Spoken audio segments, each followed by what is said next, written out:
If you had told me at 18 years old, while I was shivering uncontrollably in the back of my beat-up Honda Civic with my entire life stuffed into 3 black plastic trash bags, that one day I would hold the literal deed to my father's career, I would have thought you were insane. Back then, I was just trying to figure out how to afford a loaf of bread and a jar of peanut butter without overdrawing my checking account. I was the invisible daughter. I was the family scapegoat. I was the one who was never quite good enough, smart enough, or pretty enough for a family that valued neighborhood appearances over actual breathing human beings. Yet, 10 years later, here I was. I was sitting in a freezing, mahogany-paneled law office, staring across a massive conference table at the very people who threw me out like yesterday's garbage. They were dressed to the nines, putting on a performance for an audience of one. My mother, Greer, wore a crisp, tailored designer suit. Her hair was perfectly blown out, and she kept dabbing at perfectly dry eyes with a monogram tissue. My father, Judson, sat tall and rigid, projecting the image of the grieving but stoic patriarch who was ready to bear the heavy burden of the family legacy. And then there was my sister, Fallon, the golden child. She wore a black silk dress that looked far more suited for a high-end cocktail party than a solemn reading. She kept tapping her freshly manicured nails impatiently against the polished wood of the table. They thought this was merely a formality. They truly believed my grandfather, the only man who ever saw me for who I actually was simply going to divide his assets the way my parents always divided their love. They expected him to give the lion's share to the favorite child and leave scraps for the outcast. Fallon leaned across the table before the lawyer even opened his thick leather folder. She wore a sickly sweet smirk, a look I had come to hate with every fiber of my being. She looked me dead in the eyes and delivered a line that made my stomach twist into painful, familiar knots. "We will handle the funds for you, Marlowe," she whispered, loud enough for our parents to hear. "You can barely balance your own checkbook. You know you are terrible with money, and we would not want you to ruin Grandpa's legacy. Dad can set up an allowance for you, just to make sure you do not get overwhelmed." The sheer audacity of her words felt like a physical slap across the face. The condescending tone. The fake concern. It was a rusty knife twisting in a wound they had inflicted a decade ago. They did not just want to control my grandfather's money, they wanted to control me. They wanted to keep me small, dependent, and forever beneath them. I felt a massive surge of hot, blinding anger rising in my chest. It was a rage so profound and deep-rooted that it made my hands shake under the table. My heart pounded against my ribs like a trapped bird. But I did not snap. I did not yell. I just stared at her, wondering how quickly that smug, entitled look was going to melt off her face.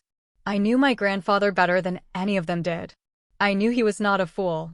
And as the lawyer cleared his throat and opened the heavy binder, I realized my toxic family had no idea what was about to hit them. Lawyer Callahan was an old, trusted friend of my grandfather. He had this quiet, steady presence that naturally commanded the room. He adjusted his silver-rimmed glasses and looked at each of us, his gaze lingering on my father for just a second too long. "Per the final, verified wishes of Sullivan," he began, his deep voice echoing slightly in the quiet, tense room. The entirety of his estate, including all liquid assets, investment portfolios, trust accounts, and commercial real estate holdings, valued at approximately $8,200,000, is hereby left to his granddaughter, Marlowe. The silence that followed those words was heavy enough to crush bone. I watched my mother's tissue stop midway to her face. Her hand literally froze in midair. My father's rigid posture suddenly slumped, his mouth opening slightly as if he had suddenly forgotten how to draw breath. Fallon's manicured hand stopped tapping. $8,200,000. It was a number so massive, so life-altering, that it did not even sound real. But it was real. It was right there in black ink. My father was the first to recover from the shock. He leaned forward, a nervous, dismissive chuckle escaping his lips. Well, Sullivan always had a flair for the dramatic. Obviously, Marlowe is in no position to manage an estate of that magnitude. As her father, and given my extensive background in corporate finance, I will act as the primary trustee. We will need to set up a meeting with the bank tomorrow morning to transfer oversight and get the accounts sorted. He said it as if it were an undeniable fact. As if I were still a helpless teenager asking for a $10 bill to go to the movies. Callahan did not even look up from the legal document. "There is no trustee, Judson," he said, his voice dropping to a cold, hard register. "The stipulations are crystal clear. Marlowe inherits everything with full and unrestricted control. There is no oversight committee, no joint accounts, no probationary period, and certainly no family management." Fallon slammed her hand flat on the table, the sharp sound making my mother flinch. "That is ridiculous. She is a low-level loan underwriter who lives in a dingy shoebox apartment. She is going to blow it all on stupid things. Grandpa must not have been in his right mind when he wrote this. Dad, do something. You have to fix this." Callahan finally looked up, his eyes narrowing into a fierce glare. "I assure you, Fallon, Sullivan was in perfect mental health. His instructions were explicit, legally sound, and notarized. He wanted Marlowe, and only Marlowe, to secure her future." My mother reached across the wide table, trying to grab my hand. Her voice suddenly dripped with a fake, suffocating affection. "Marlowe, sweetheart, you know we only want what is best for you. This is too much burden for a young woman to carry all alone. Let us help you protect it. Family looks out for family, right? We can build a legacy together." I pulled my hand back slowly, keeping my face entirely blank. I remembered what my grandfather had told me once during a particularly hard winter. "Never show a shark that you are bleeding in the water." "I do not need your help," I said, my voice eerily calm and steady. "Grandpa left it to me, and I will manage it just fine on my own." The glare my father shot me could have melted solid steel. The fake smiles were gone, instantly replaced by a dark, hungry resentment. They realized, in that split second, that they had lost their grip on the one thing they cared about most in this world: money. But as Callahan continued reading the minor logistical details regarding the transfer of deeds, I caught a strange, frantic look passing between my parents. It was a look of panic, of desperate calculation. They were not going to let this go. And the terrifying question was, just how far into the gutter were they willing to drag themselves to take what was rightfully mine? Walking out of Callahan's office that afternoon, the crisp autumn air felt entirely different against my skin. It felt like pure, unadulterated freedom. But the sweet taste of victory was heavily tainted by the suffocating presence of my family walking just a few steps behind me in the parking lot. Their silence was not one of defeat, it was the chilling silence of a predator regrouping in the tall grass.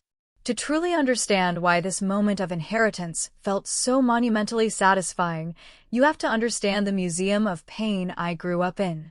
My childhood was not defined by physical bruises, but by a relentless, grinding emotional starvation. Every single memory I had of this family was a testament to my insignificance. It started with small, sharp cuts. I remember being 16 years old, desperate for a way to get to my after-school job at a greasy local diner. I found an old, rusted bicycle buried in the back of our garage. The chain was barely hanging on, and the tires were completely bald. I asked my dad for $30 to buy a new chain and some tire patches. He gave me a 30-minute lecture on the value of earning my keep, called me entitled, and told me to figure it out myself. I spent 3 weeks walking 4 miles in the pouring rain, smelling like old frying oil, until I saved enough pennies to buy the parts myself. 2 months later, Fallon turned 16. She did not have an after-school job. She did not even maintain passing grades. But on the morning of her birthday, she got a brand new silver BMW wrapped in a giant red bow sitting in the driveway.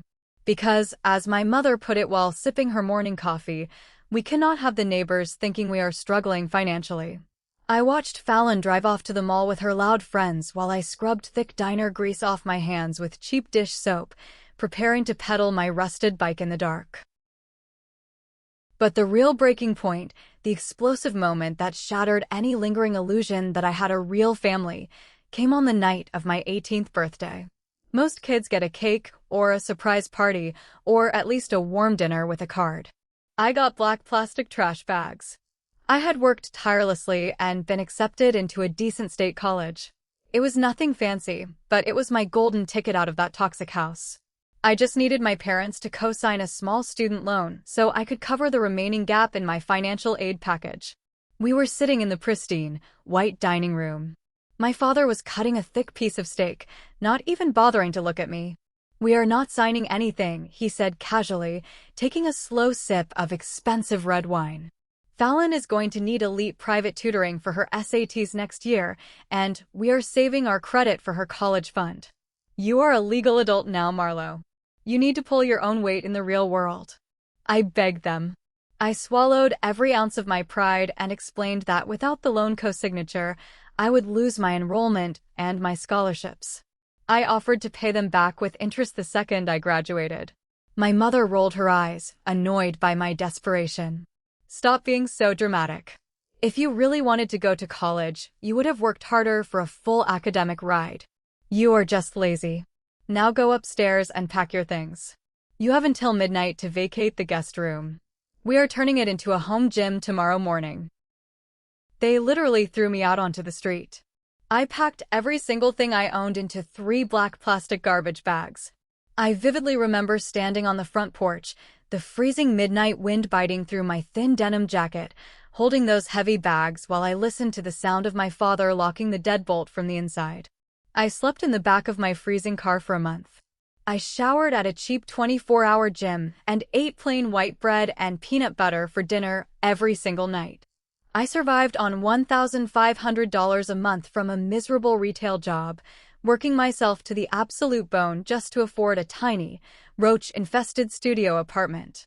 The only person in the world who did not abandon me was Grandpa Sullivan. He lived 2 states away, but he called me every single Sunday without fail. He never had much cash to spare back then, or so I thought, but he sent me a heavy wool winter coat when I casually mentioned how cold my apartment was. He listened to me cry when I felt like giving up. He told me I was smart, capable, and worth 10 times more than the way they treated me. And then there was my college graduation day. I had put myself through school, working full-time during the day while taking exhausting night classes. It took me 6 grueling years, but I did it. I invited my parents, hoping, like a naive idiot, that they would finally be proud of the daughter they threw away. They did not show up.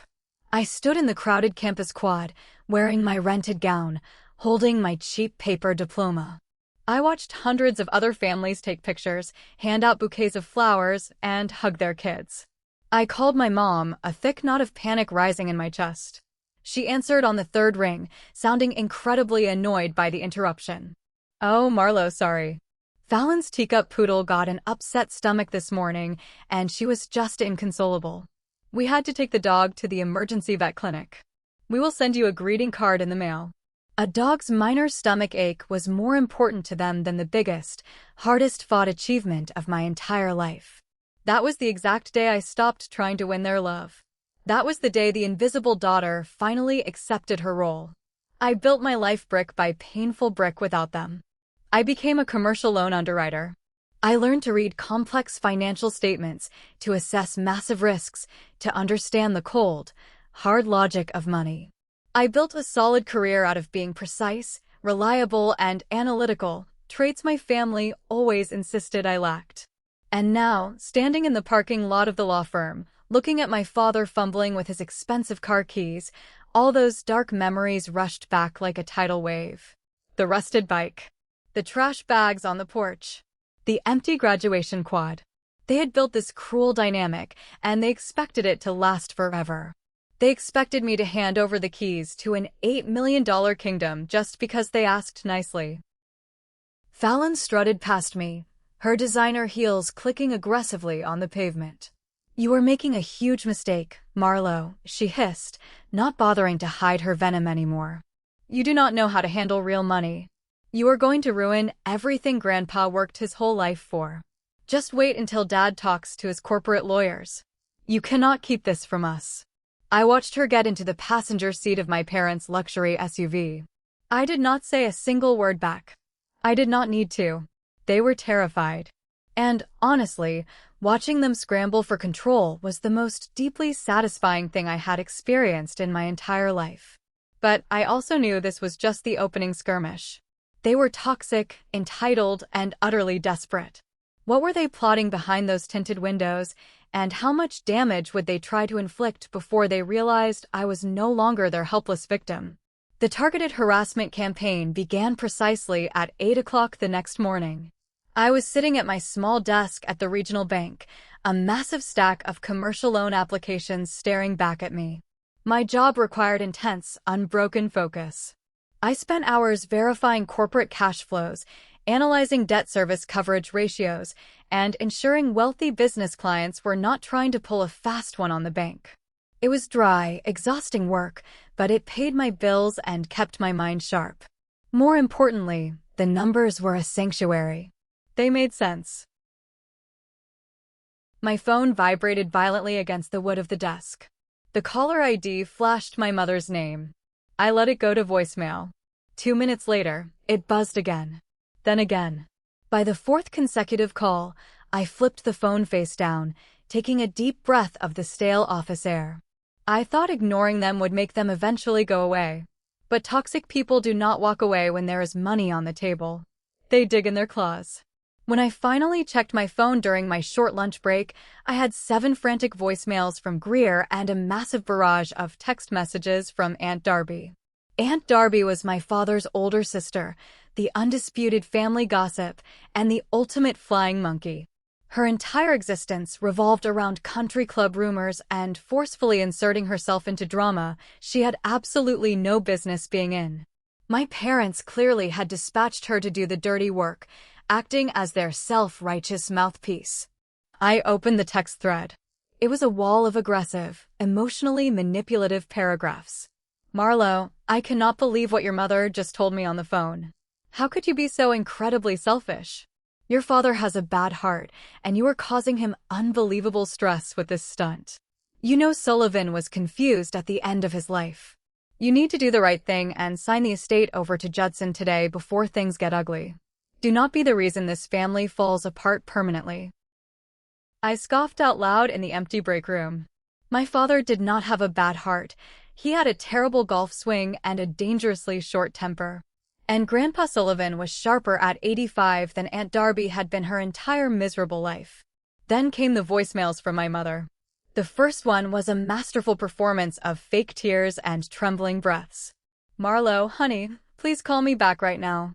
We are just so worried about your mental state. This is a massive financial burden, and you have always struggled with basic responsibility. We just want to protect you from making a huge mistake. The third voicemail dropped the sweet, caring mother act entirely. Her tone was sharp, clipped, and venomous, exactly the way she used to speak to me when I forgot to dust the living room baseboards as a kid. You are being childish and incredibly stubborn, Marlo. Your father is speaking to his attorneys this afternoon. You cannot just steal the family money because you hold a pathetic childhood grudge. Call me immediately. Steal. That was the specific word she chose to use. My grandfather legally and willingly left his life's work to me, but in their twisted, delusional reality, I was the thief robbing them of their royal birthright. I did not reply to a single message. I deleted the voicemails, permanently blocked Aunt Darby's phone number, and went back to my spreadsheets. The numbers were soothing. They did not lie, they did not manipulate, and they certainly did not guilt-trip you into submission. For the next few days, I lived in a bizarre state of dual reality.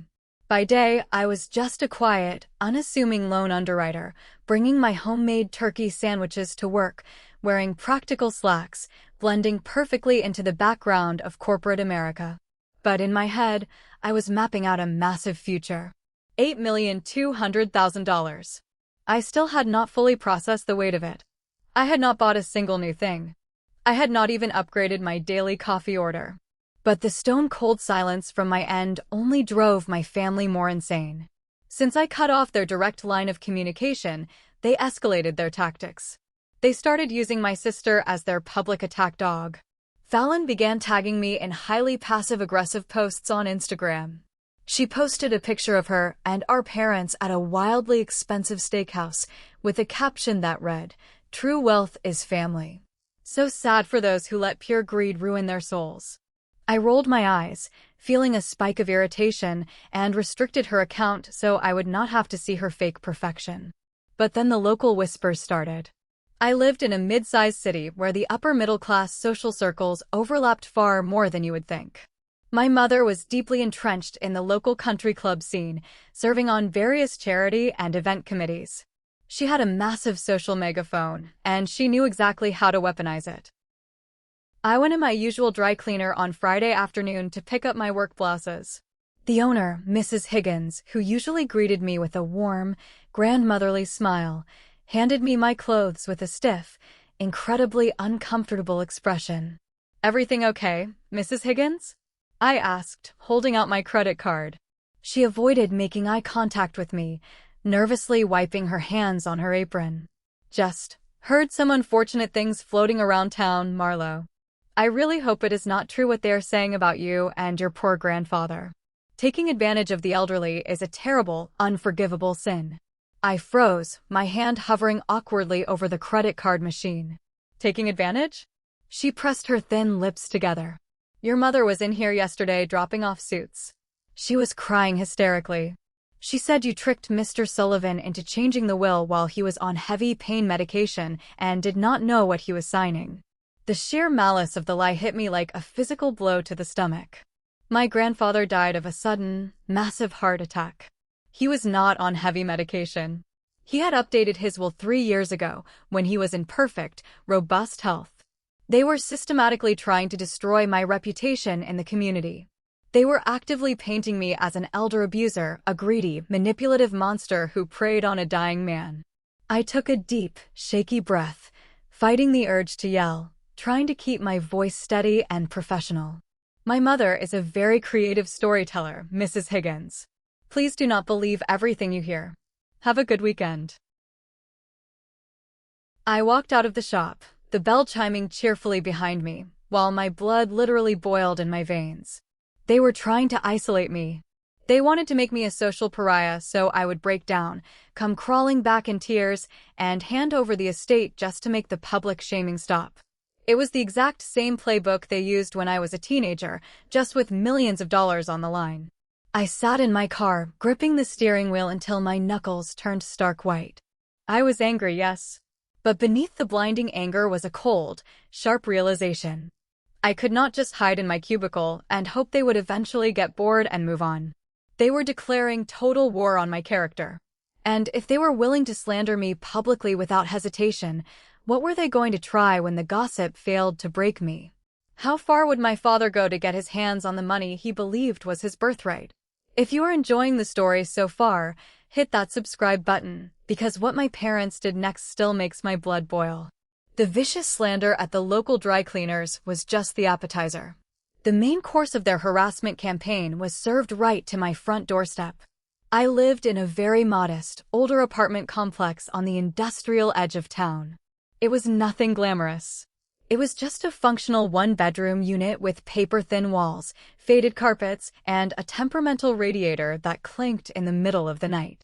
I liked it because it was mine, paid for with money I earned through my own sweat and tears. It was my safe haven away from them.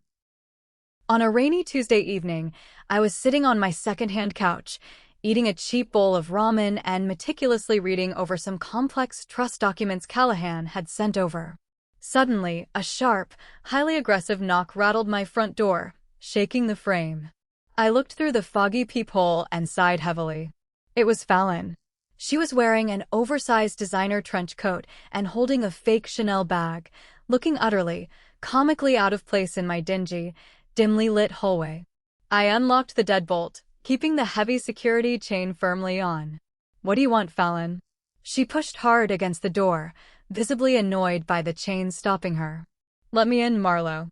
I am not standing out here in this gross hallway like a common delivery driver." I slid the chain off and let her step inside, leaving the door cracked open. She immediately scrunched her nose in disgust, her eyes starting around my small living room, judging the faded rug, the tiny television, and the stack of mail on the counter. "God, this place is incredibly depressing," she sneered, wrapping her coat tighter around herself as if poverty were a highly contagious disease. "You actually live like this? By choice?" I crossed my arms defensively over my chest. "State your business and get out. I have to be at the bank early in the morning." She sighed dramatically, dropping the snobby act for just a moment to look at me with genuine, fiery irritation. "Mom is a total wreck. Dad is spending thousands talking to litigators. You are tearing us apart over a stupid misunderstanding. Grandpa clearly meant for the money to be managed by the head of the family. You do not even know what a hedge fund is, Marlo. Just sign the management rights over to Dad tomorrow. He will give you a generous monthly stipend. You can move out of this dump and buy some decent clothes." I stared at her, genuinely marveling at the depth of her delusion. "A stipend? So I can be on a financial leash for the rest of my natural life? No thanks. Tell Dad if he wants extra money, he should work overtime at the packaging plant like the rest of the world." Her face flushed a deep, angry red. "You are such a spiteful, bitter witch. You are just incredibly jealous because they always loved me more, and you know it. You think keeping this money makes you special or powerful. It just makes you a common thief." I opened the front door wide and pointed a finger toward the hallway. "Get out of my apartment, Fallon. Now." She glared at me, her mask of superiority completely slipping to reveal pure, unfiltered hatred. "You are going to regret this. Dad is not going to let a glorified bank teller steal his inheritance. We will make your life a living hell." She stormed out, her expensive heels echoing loudly down the quiet corridor. I locked the door and leaned heavily against the wood, my heart pounding against my ribs. She was right about one thing: Judson was not going to give up. The next morning, I walked down to the open, uncovered parking lot behind my building to head to work. The rain had stopped, but the sky was still gray. My old Honda Civic was parked in its usual spot under a flickering street lamp. As I approached the driver's side, I noticed something bright glinting in the morning light. My breath caught painfully in my throat. A deep, jagged white line ran all the way from the front quarter panel, scraping across both doors and ending deeply at the taillight. Someone had taken a sharp key, or maybe a screwdriver, and dragged it with serious, malicious force down the entire length of my car. I dropped my heavy work bag onto the wet asphalt. It was not a random act of neighborhood vandalism. The cars parked on either side of me were completely untouched. It was surgically targeted. It was a violent message. I took out my phone and snapped a dozen pictures from different angles. I did not bother calling the local police. There were no security cameras in this cheap part of the lot, and without hard video proof, it was just a scratched car. But I knew exactly who did it. Fallon's little aggressive visit the night before was not just a terrible negotiation tactic, it was a scouting mission to find my car. I drove to work with the jagged scratch mocking me in the side mirror the entire way. But the dirty sabotage did not end with property damage. 2 days later, I came home from an exhausting day of underwriting to find a formal eviction warning taped securely to my front door. I felt a cold, prickling sweat break out on the back of my neck as I read the legal notice. It stated that the property management office had received multiple anonymous complaints regarding extreme noise, screaming matches, and suspected illegal activity coming from my unit late at night. The printed notice warned that one more complaint would result in immediate lease termination and forced removal by law enforcement. I lived entirely alone. I went to bed at 10 o'clock every single night. I did not even own a television speaker system. I marched straight down to the leasing office, the paper crumpled in my fist. The property manager, a tired-looking older woman named Brenda, looked up at me with genuine sympathy. "Look, Marlo, I know you are a very quiet tenant. You always pay your rent early. But I got 3 separate phone calls in 2 days from different numbers. They all aggressively reported violent screaming matches and blasting music at 2 in the morning. I have to follow corporate protocol and issue the warning. Did they leave any names?" I asked, my voice trembling with suppressed, boiling rage. Brenda shook her head slowly. "No, they were all blocked numbers. But the callers were very insistent and angry. One woman even threatened to call the city health department on us if we did not evict you." "Aunt Darby, My mother. Fallon. They were actively tag-teaming my life, trying to dismantle my basic stability piece by tiny piece. They figured if they destroyed my car, ruined my social reputation, and got me kicked out onto the streets, I would have absolutely no choice but to surrender and beg them for financial support. They wanted to break my spirit until I was back in those black trash bags. I walked back to my apartment, feeling a heavy, dark cloud settling over my shoulders. The sheer pettiness of it was emotionally exhausting. I was fighting a guerrilla war against people who had unlimited free time and zero moral compass. I sat on the hard floor of my living room, leaning against the cold drywall. A part of me, the scared 18-year-old girl who used to sleep freezing in her car, wanted to cry. I wanted to scream until my lungs gave out. I wanted to call Callahan and tell him to just wire them $1 million to make the nightmare stop. But then I remembered the rusted bike. I remembered the black trash bags. I remembered the empty graduation quad. They did not deserve a single dime. They did not deserve to steal my peace of mind ever again. I pulled out my laptop and fiercely started searching for premium moving companies. I did not need to stay in this cheap, vulnerable apartment anymore. I had $8,200,000. I was just too traumatized by my past to use it. It was time to stop acting like the terrified scapegoat and start acting like the boss I was on paper. But before I could even finalize a moving date on the website, my phone rang. It was a call that would instantly push the conflict from petty family drama straight into serious felony territory. What exactly had they done now, and how was I going to make them pay for it? The caller ID on my cell phone read Olin, the senior branch manager at the massive bank where my grandfather's primary liquid accounts were held. It was not the regional bank where I worked, but a much larger, national institution located across town in the financial district. Olin was a meticulous, strictly by-the-book man who had carefully managed Sullivan's accounts for over a decade. I answered on the first ring, expecting a routine question about tax forms or signature cards. Marlowe, Olin said, his voice unusually tight and strained. We have a very serious situation at the downtown branch. Are you currently authorizing any massive transfers from the estate trust? My stomach performed a violent, sick drop. What? No. I am sitting on the floor of my living room. I have not authorized anything. I haven't even logged into the portal today. I thought as much, Olin sighed, a sound of incredibly heavy relief escaping him. About 20 minutes ago, your father, Judson, and your sister came into the branch. They demanded to see me. They presented a formal power of attorney document, claiming you had legally signed over all financial management of the estate to them due to severe, sudden mental health issues. They requested an immediate, expedited wire transfer of $250,000 into a newly created joint account under your father's name. The room literally spun around me. Power of attorney? Mental health issues? Did they get the money? I asked, my voice cracking with pure panic. No, Olin replied firmly, slipping back into his professional tone. The power of attorney document looked highly sophisticated. It even had a notary stamp, but our legal team flagged it immediately. Mr. Callahan placed a hard lock on all your accounts, specifically forbidding any third-party access, regardless of what documentation they bring, unless you are physically present in the building.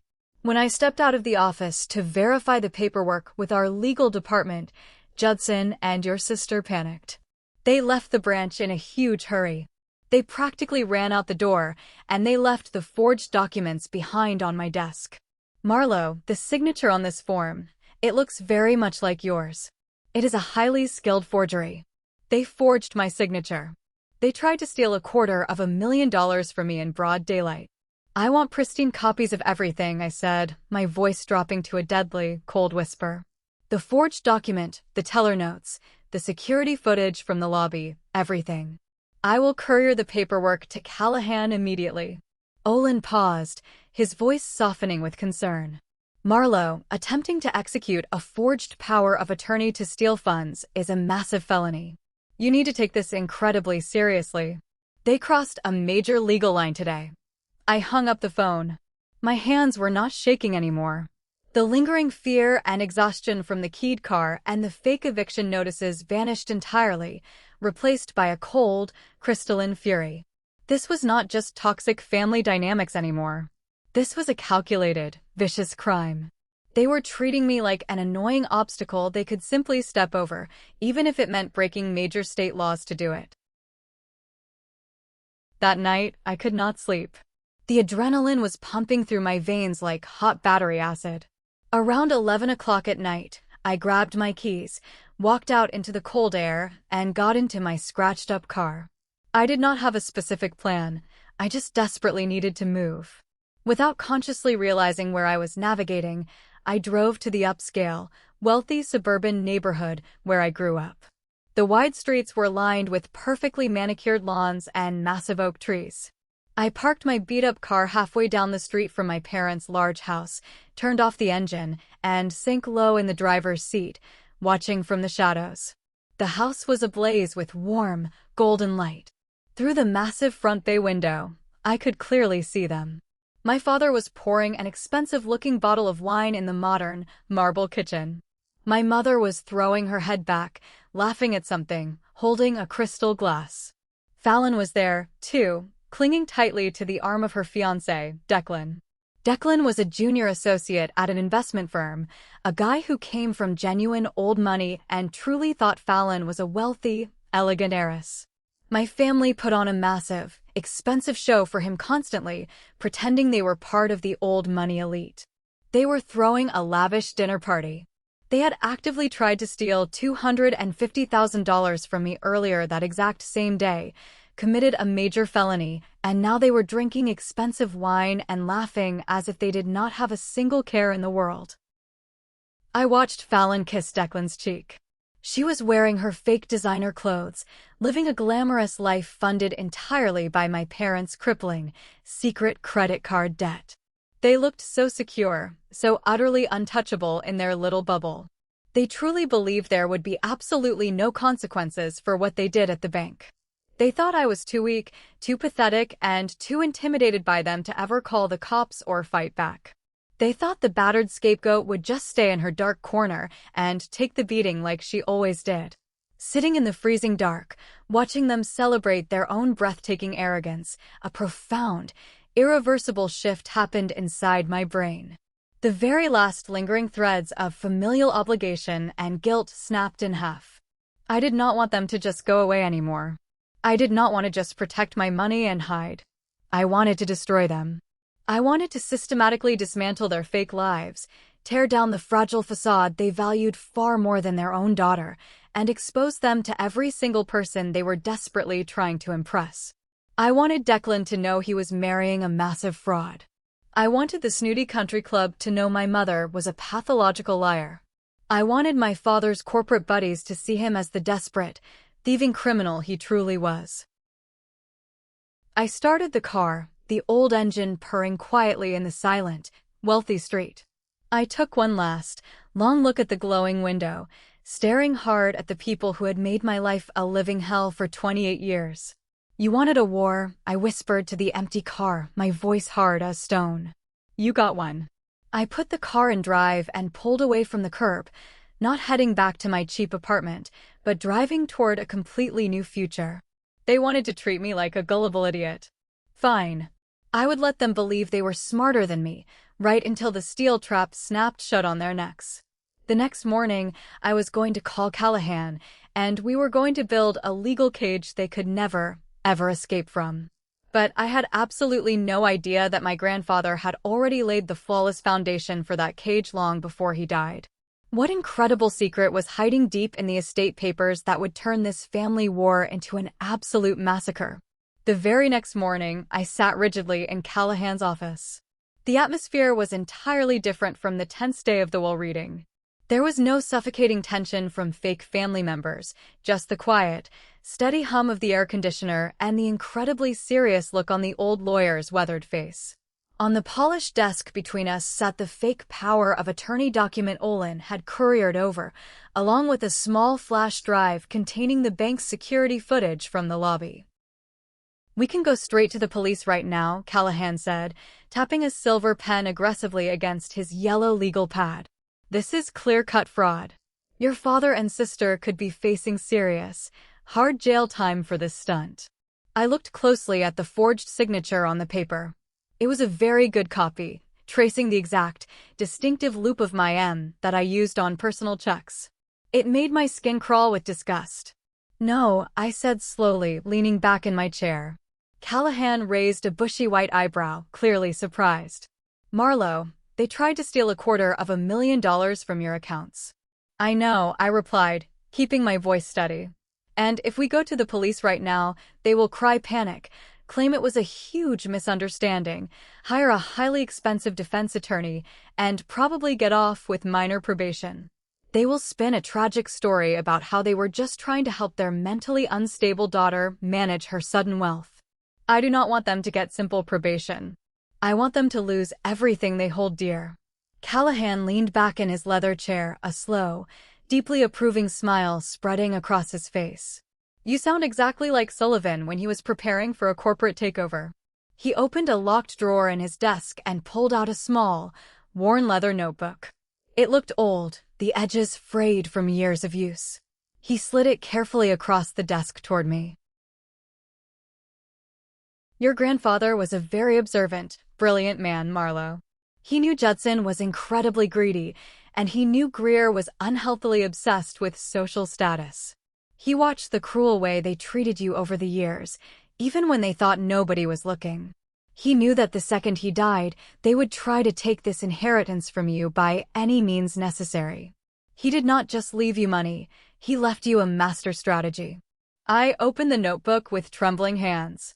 The pages were filled with my grandfather's neat, blocky handwriting. It was a complex mix of financial advice, property lists, and deeply personal notes. "Look closely at page 42, Callahan instructed, pointing with his pen. I turned the fragile pages. The heading at the top read, "The Disinheritance Trigger." I read the text out loud, my voice shaking slightly as the sheer genius of it hit me. Should Judson, Greer, or Fallon attempt to formally contest the will, assume illegal control of the assets, or present themselves as legal representatives of the estate without Marlowe's explicit written consent, they will trigger the severe penalty clause. They will be immediately stripped of any symbolic inheritance, and they will be held entirely and personally liable for all legal fees incurred by the estate to defend against their hostile actions. I looked up at Callahan, my mind racing. Symbolic inheritance? What does that mean? I thought they got nothing. Callahan steepled his fingers together. In a separate, sealed legal addendum to the will, which I purposely have not filed in probate yet, Sullivan left them each exactly $10,000. It is a brilliant legal strategy. By leaving them a specific, small amount of cash, it proves to a judge he did not simply forget them in his old age. He intentionally gave them a minor pittance. But if they try to fight you in court for the main estate, they lose even that $10,000, and they pay all your massive lawyer fees when they inevitably lose. I stared at the notebook in pure awe. He knew. He knew exactly what they would do, and he laid a trap for them from beyond the grave. But there is much more, Callahan said, his eyes gleaming with a legal predator's fierce excitement. You need to fully understand the structure of the $8,200,000. It is not just sitting in a giant savings account gathering dust. A large portion of it is tied up in a holding company Sullivan quietly created decades ago called Oakhaven Properties. Oakhaven Properties? The name sounded vaguely familiar to me, like something I had seen on a letterhead, but I could not quite place it. Yes, Callahan nodded. Sullivan owned several premium commercial buildings in the city. He leased them out to major corporations. It generated a massive, steady passive income. When you inherited the estate, you did not just inherit cash. You became the sole owner and CEO of Oakhaven Properties. He reached into his briefcase and slid a thick, heavy folder across the desk. This is the official tenant roster for your largest, most valuable building, a premium high-rise office space downtown. I opened the folder, scanning the long list of businesses renting space in the building. There were law firms, a marketing agency, a tech startup, and then, right there on the third floor. My heart literally stopped beating for a second. Apex Packaging Solutions. I looked up at Callahan, my jaw practically hitting the floor. Callahan nodded slowly, a knowing glint in his eye. Yes, your father is the vice president of operations for Apex Packaging. His company rents their massive corporate headquarters directly from Oakhaven Properties. Your father's company pays their monthly rent to you. The ironic link was so incredibly perfect, so cosmically poetic, it literally took my breath away. My father, the arrogant man who threw me out of his house for being a financial burden, was literally working every single day in a building that I legally owned.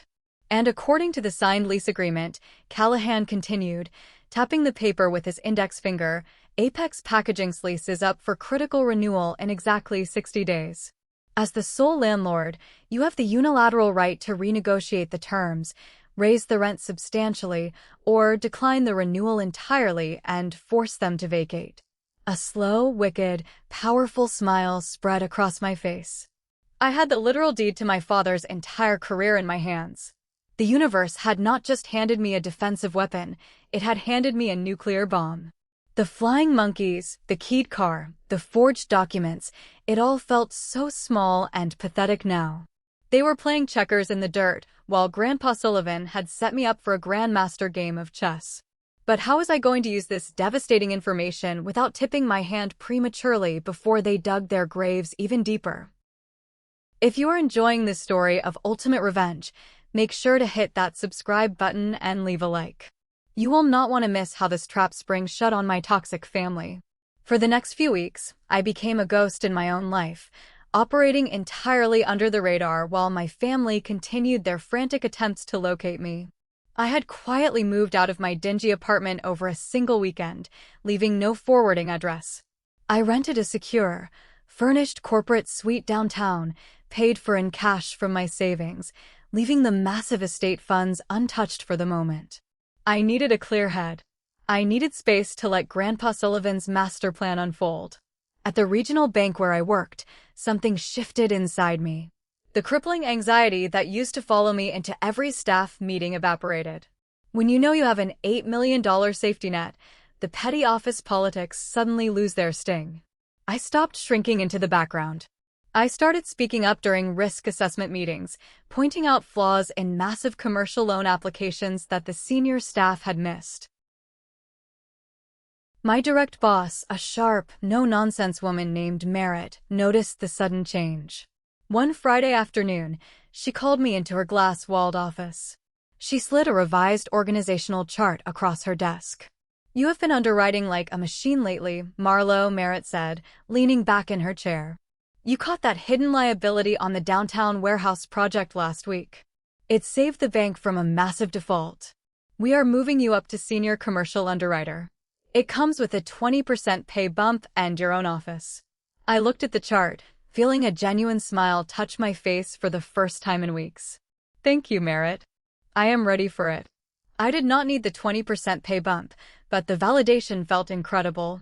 I was earning my own way, relying purely on my own intellect, proving my family wrong with every passing day.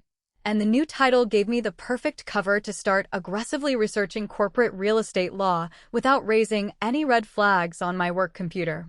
Every evening after work, I sat in my quiet corporate suite, poring over the massive boxes of files Callahan had delivered. I memorized the tenant rosters for Oakhaven Properties. I studied the operating costs, the tax liabilities, and most importantly, the lease agreements. One rainy Tuesday evening, I decided I needed to see it for myself. I put on a discreet trench coat, grabbed an umbrella, and walked the 6 blocks from my temporary apartment to the financial district. I stood on the wet sidewalk across the street, looking up at a towering, beautiful glass and steel structure. This was the crown jewel of Oakhaven Properties. This was my building. I let my eyes trail up to the 3rd floor. The lights were still on. Through the expansive glass windows, I could see the sleek, modern reception area of Apex Packaging Solutions. I could faintly make out the silhouette of a man pacing in one of the corner offices. It was Judson, my father. He was probably stressing over a missed shipping deadline or a supply chain issue, desperately trying to maintain his inflated corporate image. I stood there in the freezing rain, holding my umbrella, just watching him pace. The irony of the situation was intoxicating. For my entire life, Judson had acted like a titan of industry. He looked down on everyone, especially me, acting as if his title of vice president made him royalty. He threw me out onto the street because he deemed me a financial liability. And now, every time he walked through those glass doors, he was stepping onto my property. Every time Apex Packaging cut a rent check, they were putting money directly into my pocket.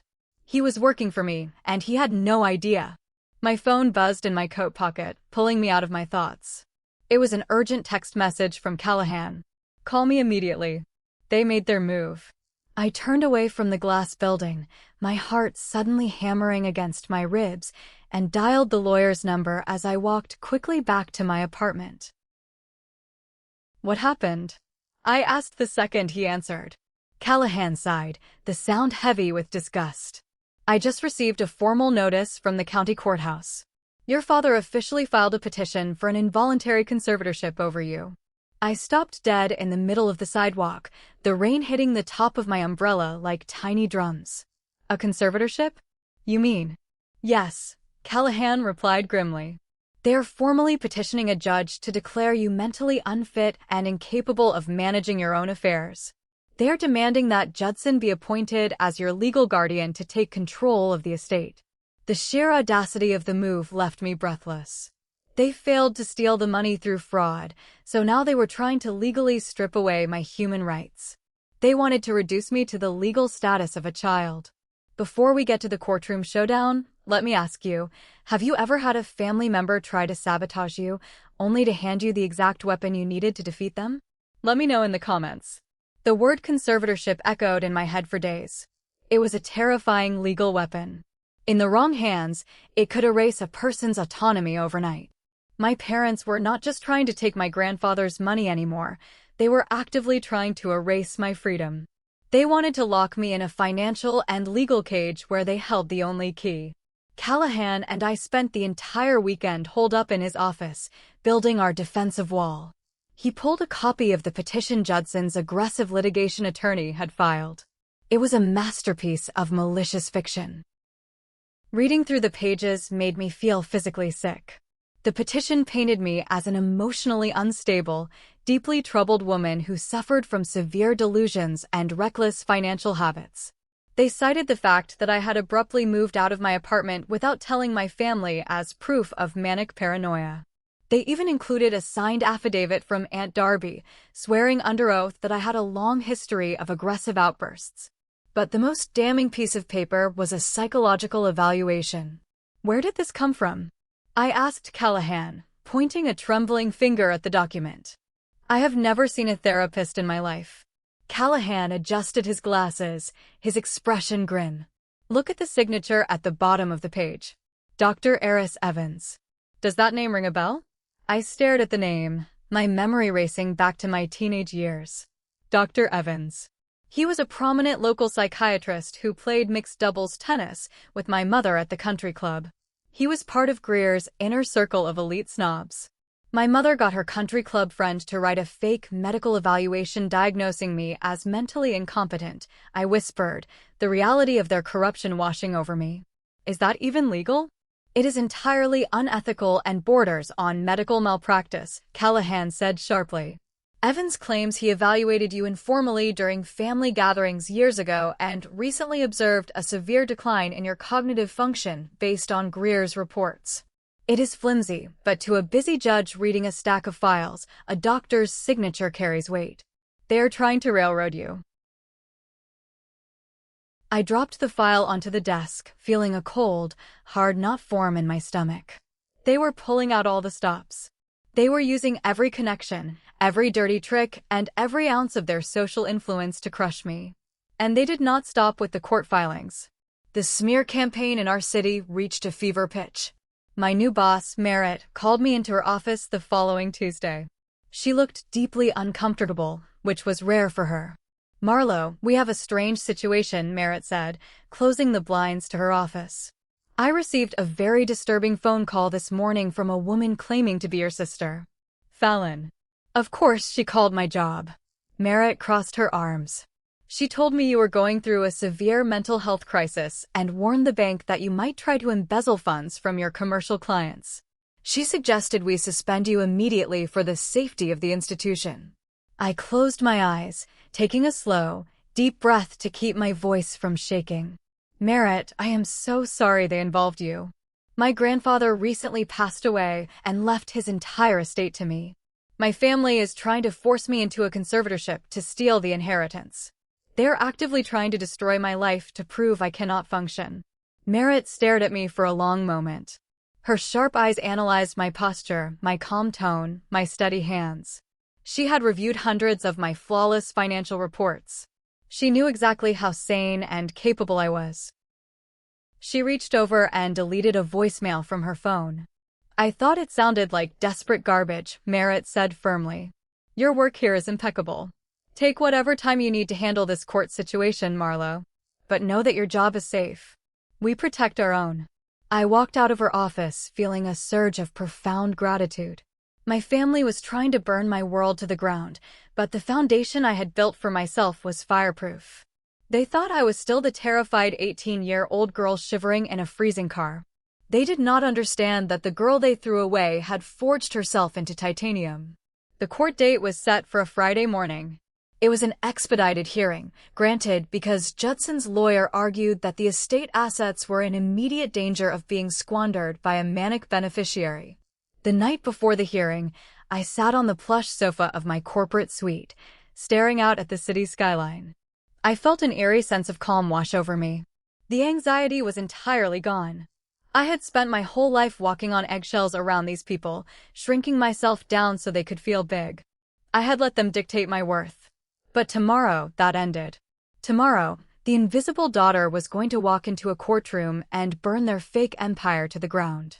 I picked up my phone and sent one single text message to Callahan. I am ready. Let's finish this. The county courthouse was an imposing building made of heavy gray stone and towering marble columns. It felt cold, intimidating, and smelled faintly of floor wax and old paper. I walked through the metal detectors wearing a tailored navy blue suit, my hair pulled back into a neat, professional bun. I carried a single leather briefcase. I looked like the senior underwriter I was. Callahan met me in the hallway outside courtroom 4. He looked exceptionally sharp, carrying a thick accordion file that held the keys to my family's destruction. Are you nervous? Callahan asked quietly as we waited for the heavy wooden doors to open. No, I replied honestly. I am just tired of looking at them. When the bailiff opened the doors, we walked down the center aisle. My family was already seated at the petitioner's table. They looked like they had just stepped out of a catalog for wealthy, grieving families. Judson wore a dark, expensive tailored suit, trying to project solemn authority. Greer wore a conservative black dress, clutching a tissue she did not need. Fallon sat right behind them in the gallery, wearing oversized designer sunglasses pushed back on her head, holding hands with her wealthy fiancé, Declan. Declan looked uncomfortable, clearly fed a tragic story about how they were fighting to save his poor, crazy future sister-in-law from herself. As I sat down next to Callahan, Judson turned his head and caught my eye. He gave me a look of pure, condescending pity. It was the exact same look he gave me the night he threw the trash bags onto the porch. He truly believed he had already won. The bailiff announced the arrival of Judge Tamsin.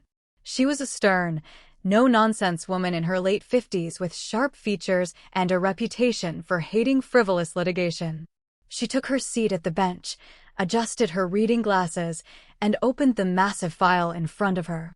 We are here regarding a petition for involuntary conservatorship over the estate and person of Marlowe, Judge Tamsin said, her voice cutting through the silent room like a knife. The petitioners are Judson and Greer. Counsel, proceed. Judson's attorney, an aggressive, slick-looking man in a pinstripe suit, stood up. Your Honor, this is a tragic case of a deeply troubled young woman who has suddenly come into a massive fortune she is entirely unequipped to handle. We have provided affidavits from family members, as well as a professional evaluation from Dr. Evans, detailing Marlowe's history of erratic behavior, sudden disappearances, and severe financial incompetence. We are simply asking the court to appoint her father, an experienced corporate executive, as conservator to protect the assets her grandfather worked so hard to build. Judge Tamsin flipped through the pages, her expression unreadable. And the ward's sudden disappearance? She abandoned her apartment without telling a soul, Your Honor, the lawyer continued smoothly. She is exhibiting classic signs of a manic episode brought on by sudden wealth. Her family is terrified for her safety. From the gallery behind them, Fallon let out a loud, theatrical sniffle. I just want my sister to get the help she desperately needs, Your Honor, she whimpered, dabbing her dry eyes. Declan patted her hand, looking at me with deep concern.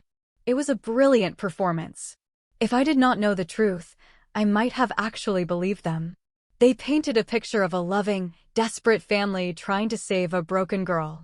I sat perfectly still, keeping my posture straight, my face entirely neutral. I did not glare. I did not roll my eyes.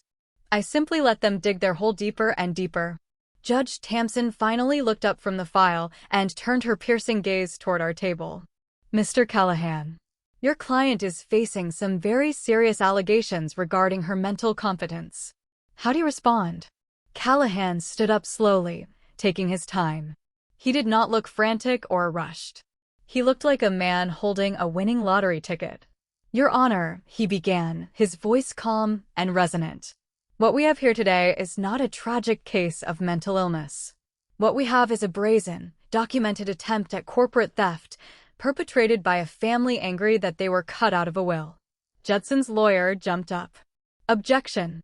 Your Honor, that is slanderous. Overruled, Judge Tamsin snapped. Let him speak. Callahan opened his accordion file.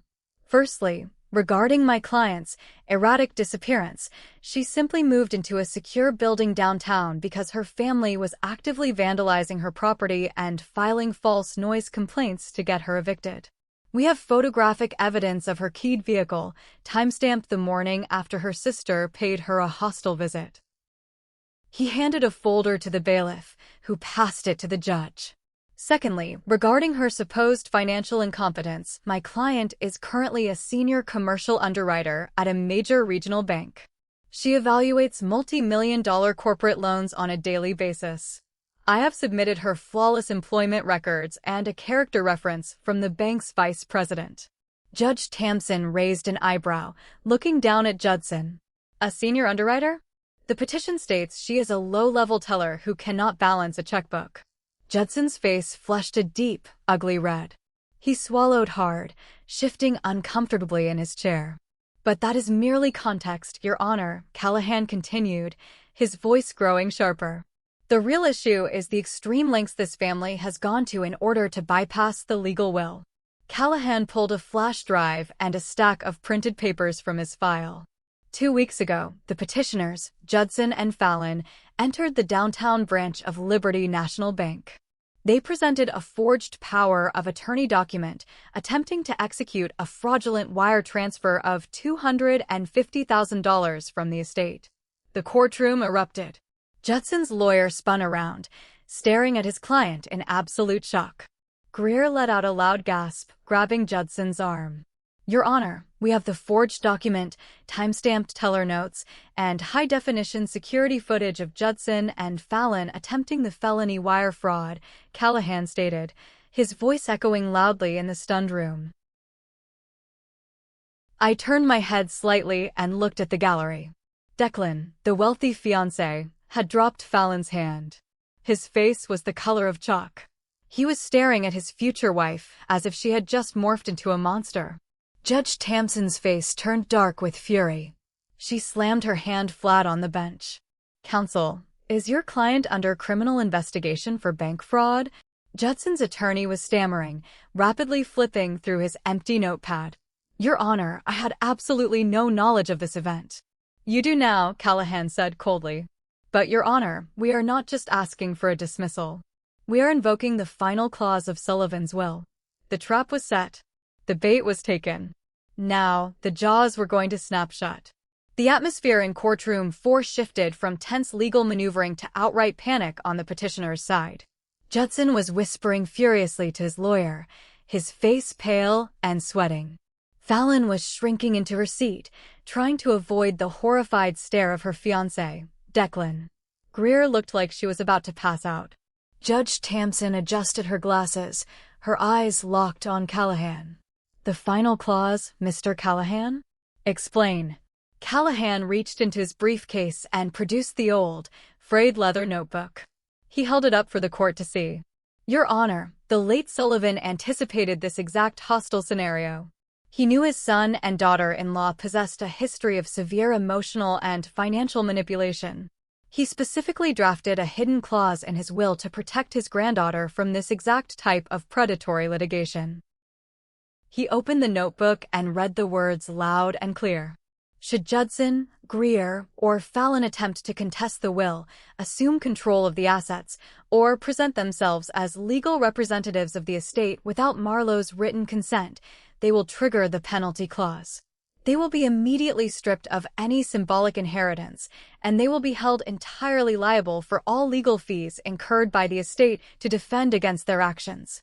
Judge Tamsin leaned forward, highly intrigued. "And what was their symbolic inheritance?"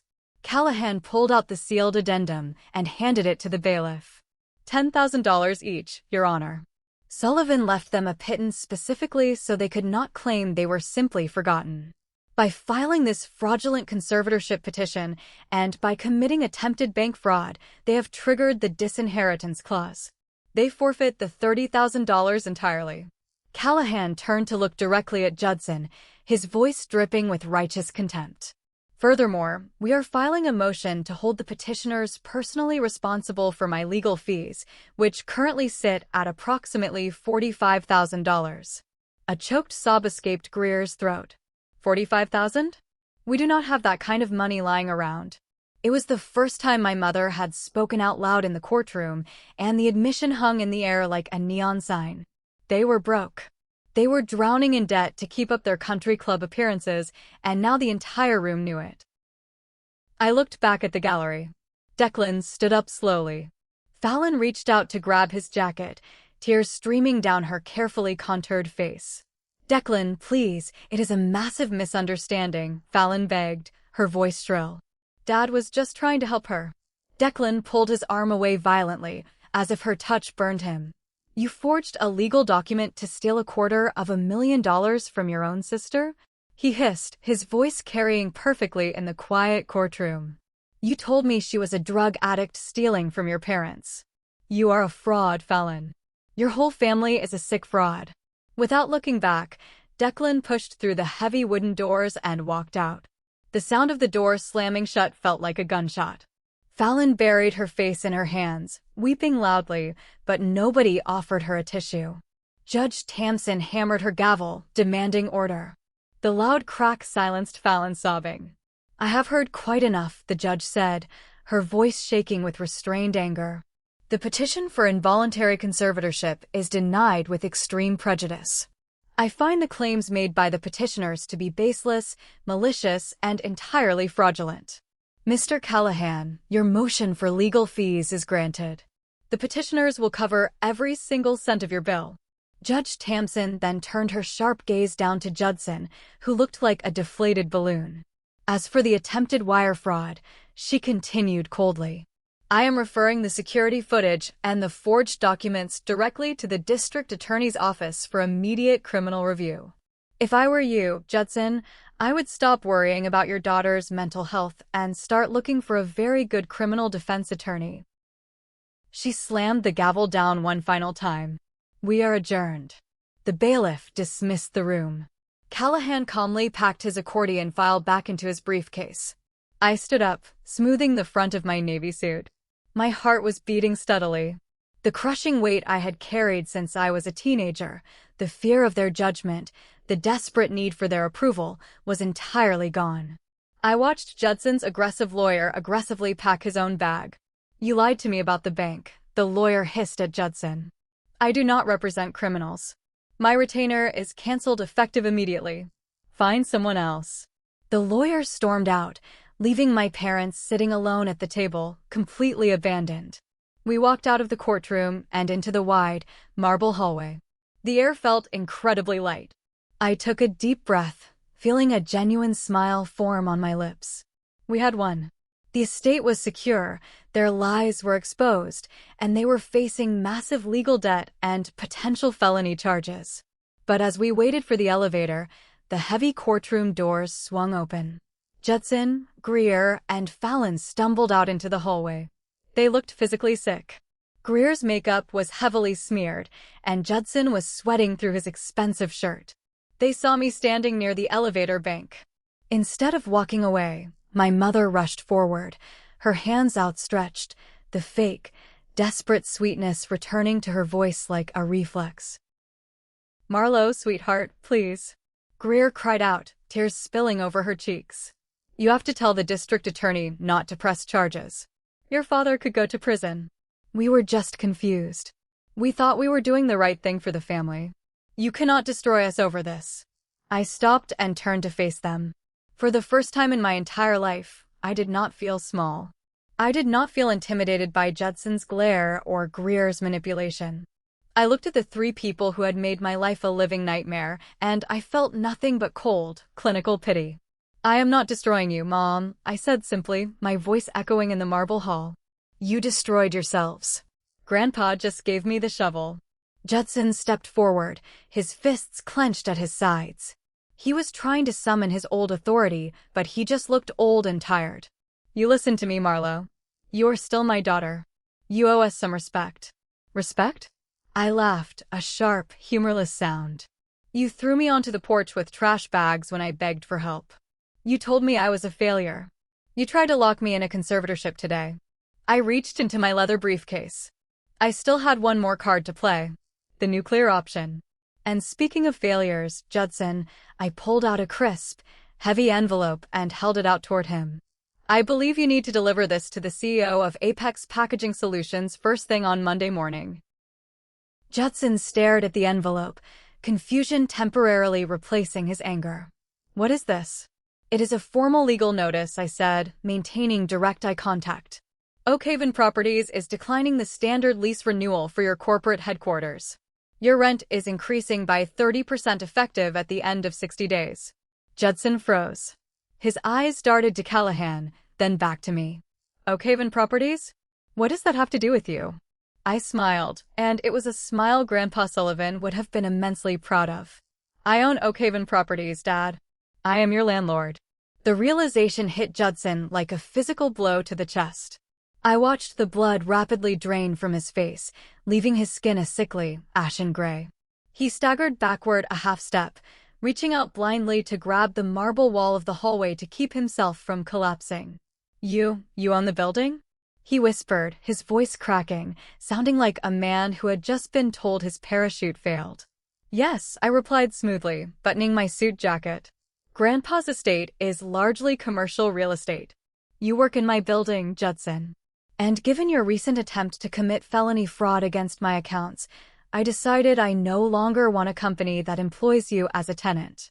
The rent goes up 30%, or Apex Packaging has 60 days to vacate the premises." Judson's mouth opened and closed like a dying fish.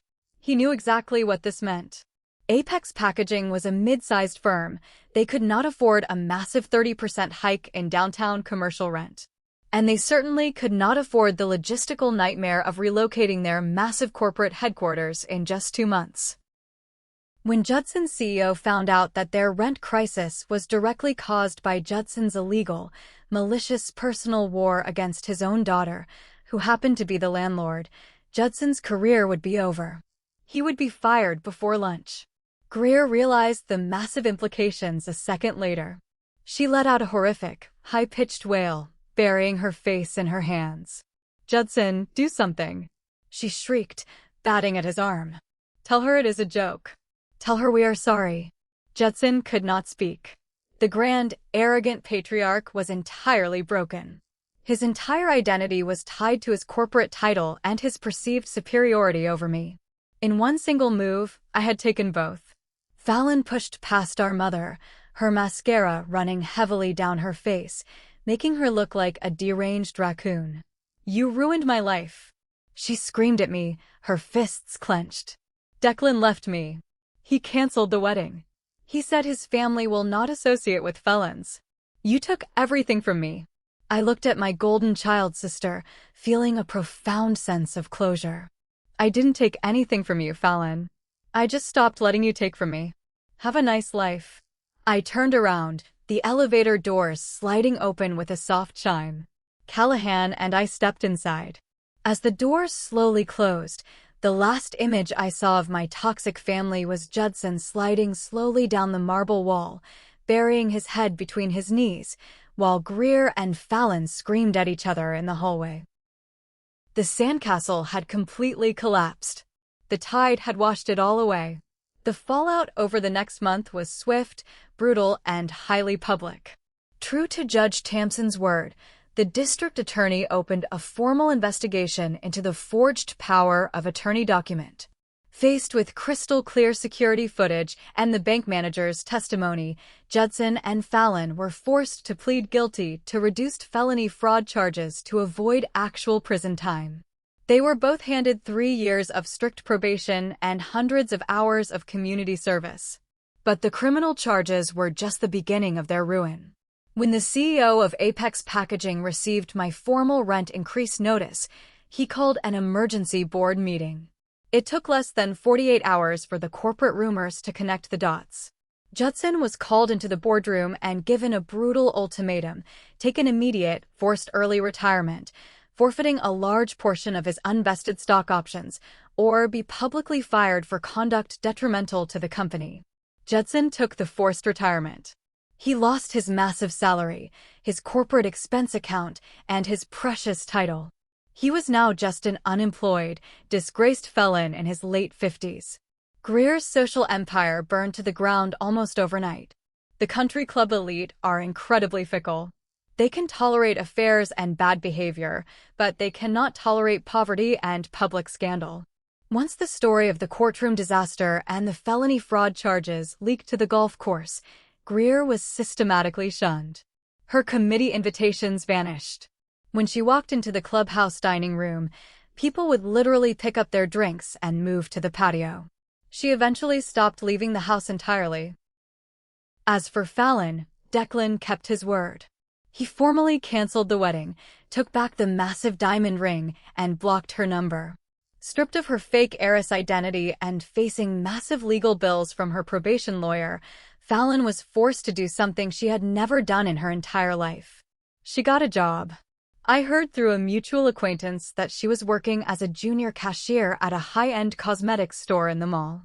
The irony of the golden child ringing up lipstick for minimum wage while I managed a multi-million-dollar real estate empire was not lost on me.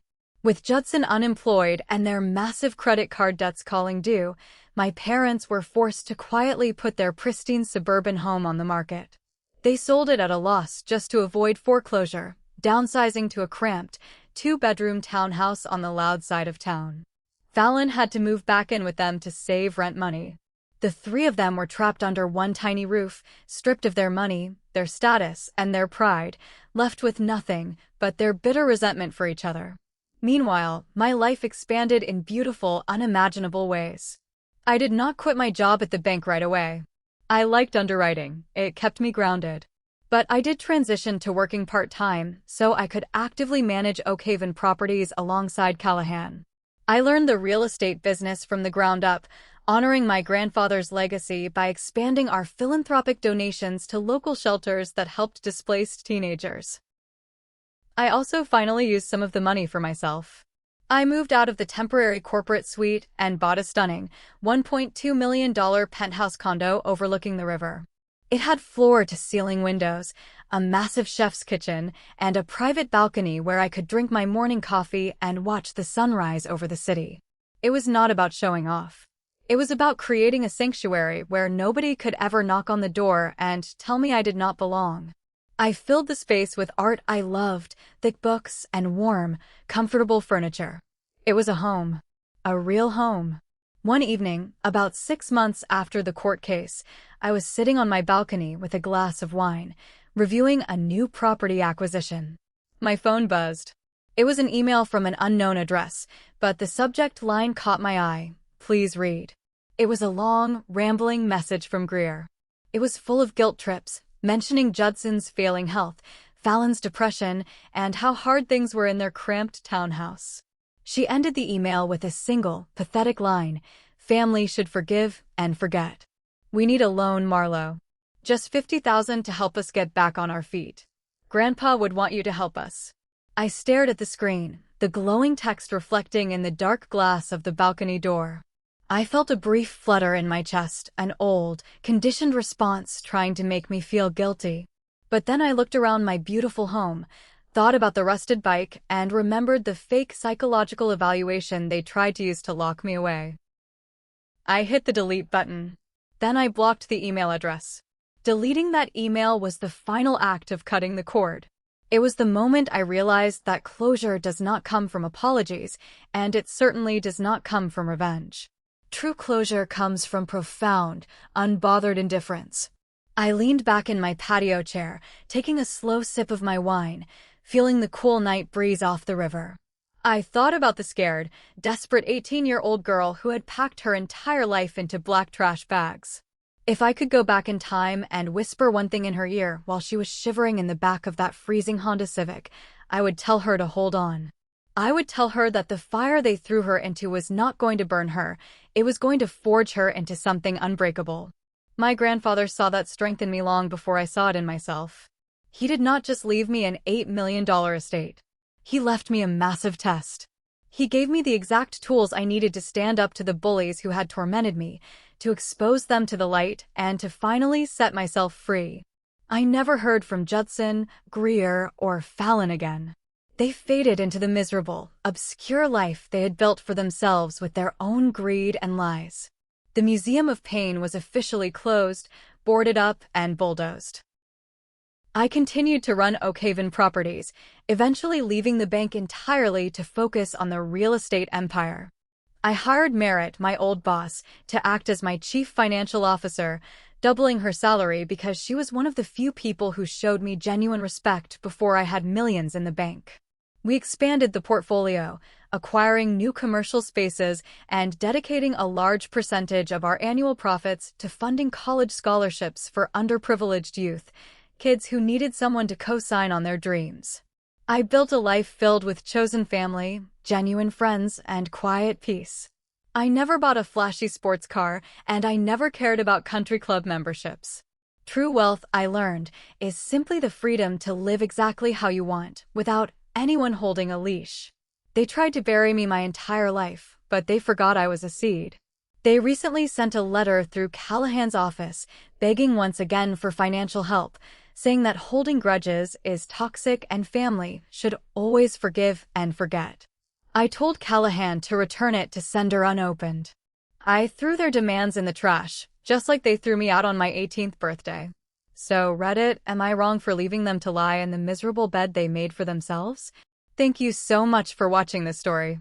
If you enjoyed it and want to hear more insane family dramas and ultimate revenge stories, do not forget to like, subscribe, and hit the notification bell for daily uploads. Have you ever had to cut off a toxic family member for your own sanity? Let me know your story in the comments below. See you in the next video.